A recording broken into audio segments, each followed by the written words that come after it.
We are just 1 week away now from a moment many people will talk about for decades, like him. But the total eclipse also falls on another anniversary that has become the speculation for decades. Hello again, I'm Rachel Platt. And I'm Doug Proffitt. WHS 11's Chris Williams is joining us now with a story that will have you asking cosmic coincidence or otherworldly plan. Chris? Take a look at this. You can answer that question for yourself when we're done.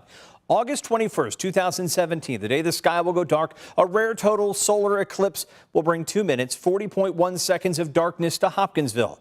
People around the world are headed to take in the sight. But on this same date, 62 years ago, on the edge of Hopkinsville, there was an unexplained encounter, a shootout between a family and what they described as beings from another world. The farmhouse no longer stands, but the legend has new life thanks to the eclipse.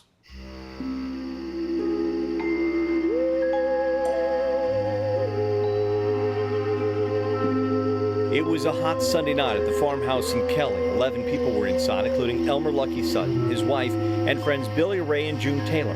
The two couples worked the carnival, but a stop in Evansville left them near Lucky's hometown and a chance to visit and grab a home-cooked meal. But what would happen that steamy summer evening would change their lives forever and become the focus of a global debate. It was like a three-ring circus.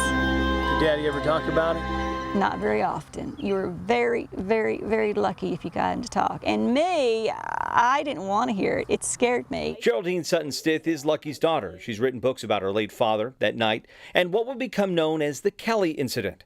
It began when Billy Ray went out to fetch water from the well and came back terrified with a tale no one believed. And while he was out there, he saw something going across the sky. It was oval in shape, silver, and he said with the colors of the rainbow floating behind it. Didn't know what it was, never saw anything like that before in his life. The others accused Billy Ray of either seeing a shooting star or trying to scare the girls who were in the home, until Lucky went out and saw something also. They were going back into the house, and as they were going back in, they saw something coming out from the back of the woods in the back of the house. And it was like 3.5 foot tall, huge ears, huge glowing eyes, huge head. Arms almost to the ground, and they were floating above the ground. Of course, anybody in the right mind would know, well, this is something not right here. They run in the house and tell everybody, yes, we saw something out here. There's something out here. Lucky's mother, Geraldine's grandmother, thought it was a joke until the men grabbed a shotgun and a rifle and began to guard the farmhouse doors. She said, Billy Ray, what did you see?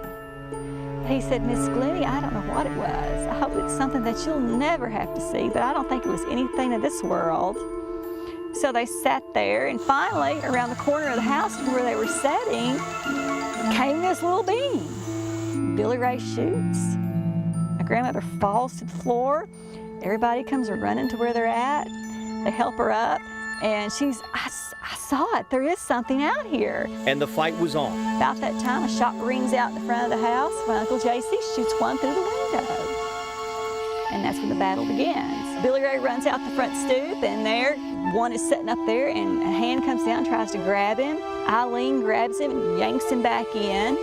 My dad runs out there, shoots that one off the house, and they notice that when they shoot him, they drop and roll and just float back away. The shootout and standoff lasted hours until the men made a run for it, jumping into a pickup truck and racing into Hopkinsville. An officer on duty was ordered to take the situation seriously and called in backup from cities as far away as Evansville and Fort Campbell. But as the gun smoke cleared and the sun rose, authorities found no proof of an alien encounter. There was rifle shells and shotgun shells all over the ground and inside the house. Holes in screens, woodwork shot up, clear evidence they were shooting at something, but no blood, no bodies, no fur, no feathers. Nothing there to show that it was anything that we know. Newspapers around the world covered the Kelly incident. Some accused the 11 people inside the home of fabricating the story. Others believe. As for Geraldine, I believe they were. I always try to stress there was something there that night. This wouldn't have happened. They wouldn't have done the things they had done. They wouldn't have went to Hopkinsville. They wouldn't have shot up their house, for one thing. Something happened that night. Geraldine says she's had several people ask her whether she thinks the aliens will return during the eclipse. I asked her that question as well, and she answered with a laugh, saying, we'll just have to wait to find out. Chris Williams, WHAS 11 News.